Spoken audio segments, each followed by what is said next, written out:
इसी प्रकार से महाराज श्री के श्रीमुख से कथा प्रसंगों का निरंतर आनंद लेने के लिए पूज्य श्री के आधिकारिक YouTube चैनल को जरूर सब्सक्राइब करें और बेल आइकन को दबा दें।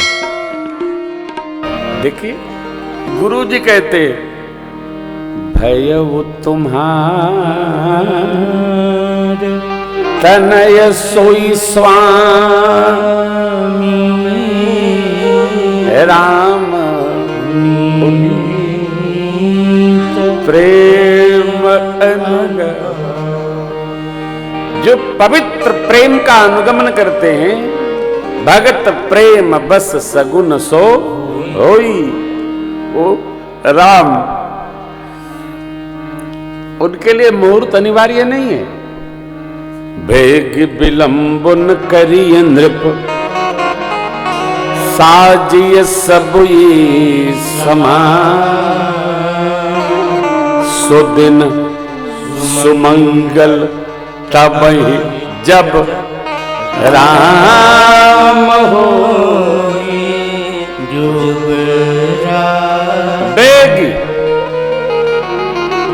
तत्काल ये मुहूर्त है। अभी करिए। गुरु जी तो चाहते हैं कि झट से हो जाए, राम जी नहीं चाहते। राम कीन चाहे सोई होई। राम जी नहीं चाहते। राम जी क्या चाहते हैं ये तो राम जी जाने साहब, राम जाने। गुरुदेव से आशीर्वाद प्राप्त करके श्री चक्रवर्ती जी महाराज विदा लिए, चले। सचिव जी सखा भी हैं, सचिव भी हैं, सारथी भी हैं। आज्ञा हुई, गुरुदेव ने आज्ञा दी। कल प्रभात काल में आदिदेव भगवान विवस्वानु की पावन सन्निधि में राम जी को युवराज पद पर गुरुदेव अपने कर कमल से तिलक सारेंगे।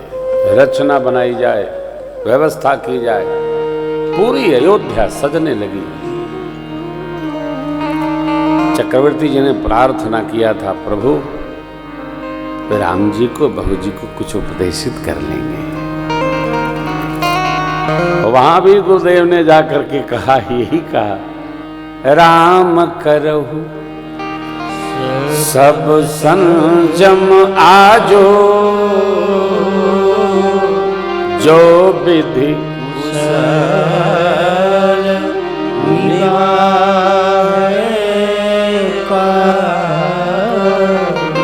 हे राम जी, यदि भगवान ब्रह्मा सब प्रकार कुशल रखें तो कल प्रभात बेला में उषा काल की प्रथम किरण के साथ आपके माथे पर जो राजपद का अभिषेक होगा।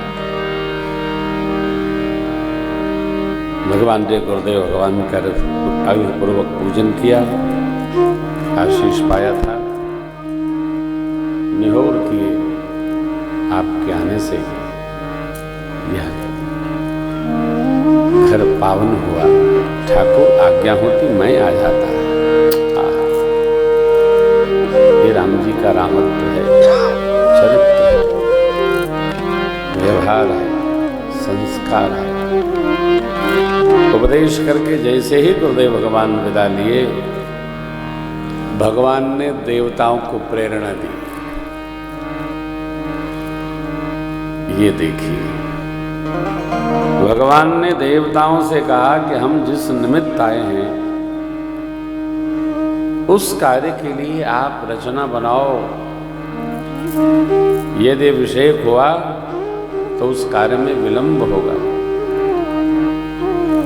भगवान की प्रेरणा पाकर देवताओं ने मां सरस्वती से प्रार्थना किया, मां सरस्वती जी पहले तो मना की, परंतु जब बताया कि रामचरित्र आगे कवि लोग लिखेंगे, आपकी कीर्तिवर्धन होगी, मां सरस्वती विघ्नेश्वरी स्वरूप में आई और कई मां की दासी मंथरा की मति को फेर गई। उसको प्रसन्नता में उद्विग्नता आन पड़ी। सुख में दुख की रचना बना ली। और फिर आप जानते हैं क्या भैया, देखिए पल में परलय हो।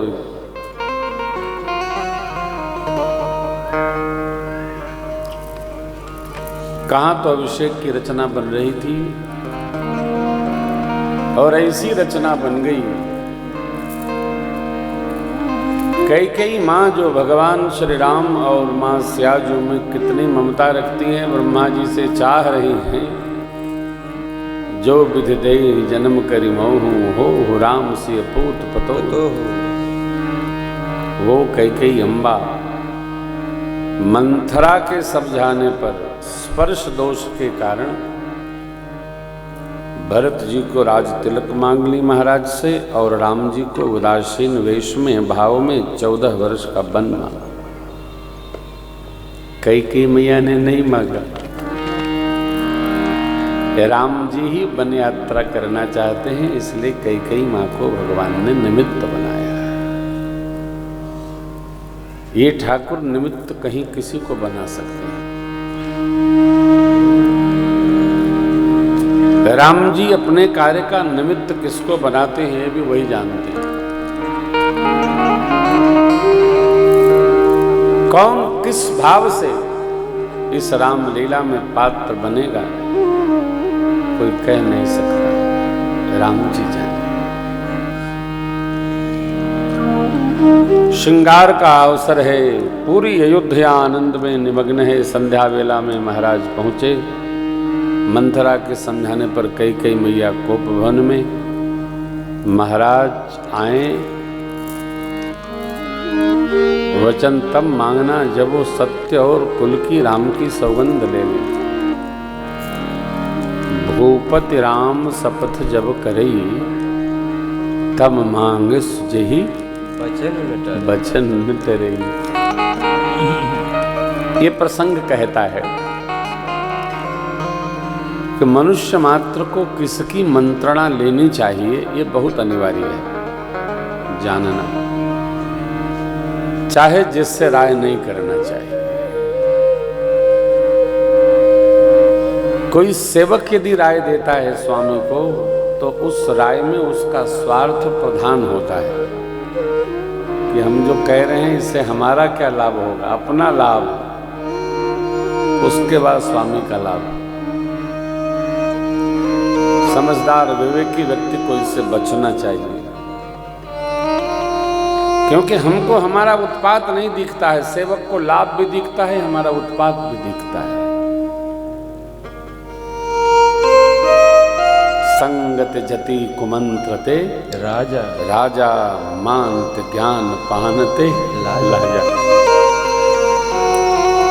छह नीतियां शूर्पणखा ने रावण से कही।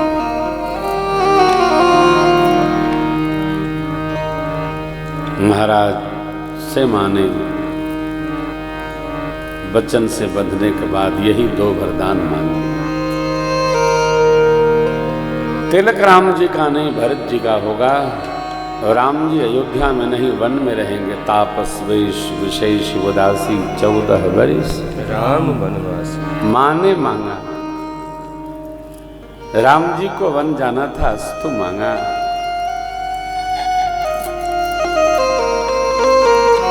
राम केवल यहाँ के राजा नहीं, तो तीनों लोक के राजा हैं। राजा को क्या घर, क्या राजमहल, क्या वन, राजा तो राजा है। आप मन में मलिनता न रखिएगा। भगत हैं आप, राम जी बने गए नहीं, राम जी जहां भी गए सब देवताओं ने व्यवस्था की। राम जी जहां भी गए सब सुंदर अयोध्या जैसी व्यवस्था है। स्थान कोई भी हो, वस्त्र तो इसलिए कि वचनबद्धता है, इसलिए भगवान वल्कल धारण करते हैं। मां को प्रणाम करके प्रभु जाना चाहते हैं, अपने सौभाग्य की सराहना किए। सुन जननी सोई सुत बड़ भागी, जय पितुमात वचन अनुरागी, तनय मात पितुतोष निहारा, दुर्लभ जननी सकल संसार। वो मैं सौभाग्यशाली हूँ कि आपने जो वचन लिया उसको हम पूरा कर सके, आशीर्वाद दीजिए। बड़ी अम्बा के पास जाकर प्रभु ने यही कहा। जब माँ ने पूछा मुहूर्त कब है तिलक का, ठाकुर ने कहा माँ पिता दे मोहि कानन राज, जहाँ सब मोर बड़े।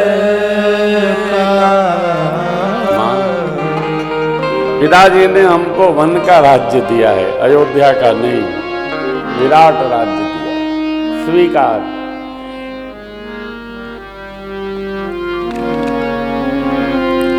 जीवन में बहुत उत्पात हो तो सुख का कोई अर्थ नहीं।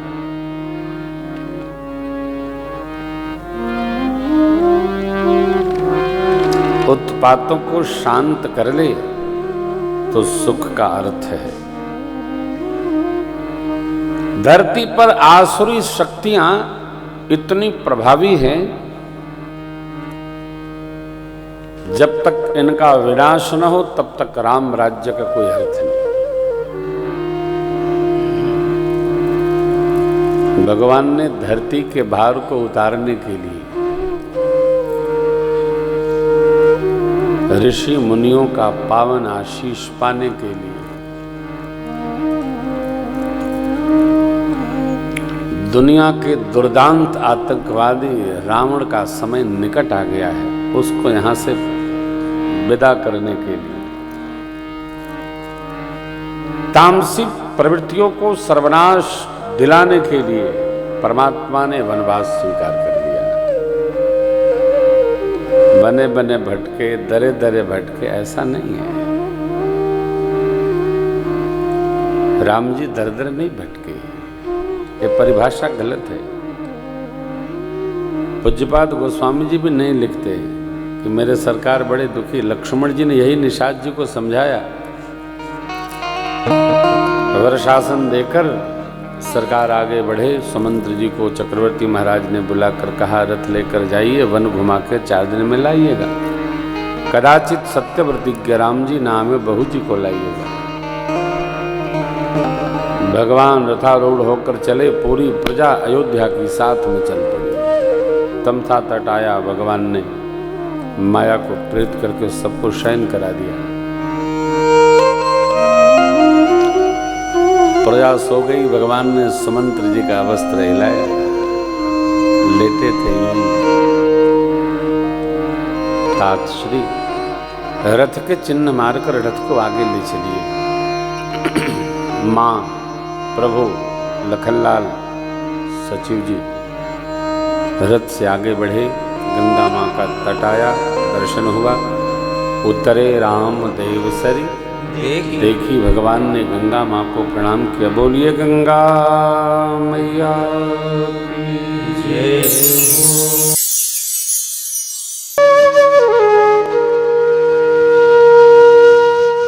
इसी तरह सुनते रहिए, चैनल को सब्सक्राइब करिए, बेल आइकन को दबा दीजिए और पुण्य अर्जन के लिए अपनों में शेयर करिए।